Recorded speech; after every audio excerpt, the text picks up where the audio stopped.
আমরা আসছি কুষ্টিয়া বিশ্বকবি রবীন্দ্রনাথ ঠাকুরের টেগোর লজ। তার ব্যবহার করা চেয়ার, টেবিল, আসবাবপত্র, তার নিজ হাতে লেখা হস্তশিল্প, তার সমস্ত ইতিহাস তুলে ধরা হয়েছে। আরও এখানে আরেকটি দেখতে পাচ্ছি, তার হাতের লেখাও সুন্দর ছিল।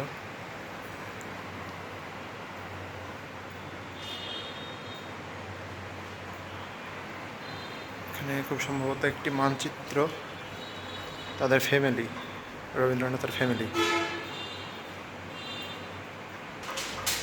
এবার একটু বাসভবনের বাইরের দিকটা যদি দেখাই, তার বারান্দা ব্যবহার করা, ডিজাইনগুলো মাশাআল্লাহ চমৎকার ডিজাইন।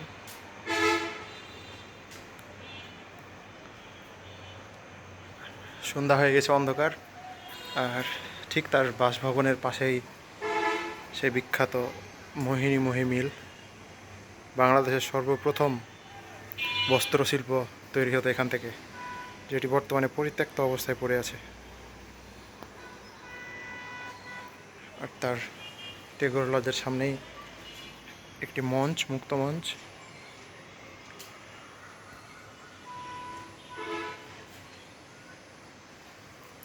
এটি 2 তলা বিশিষ্ট একটি ভবন, সুন্দর কারুশিল্প করা।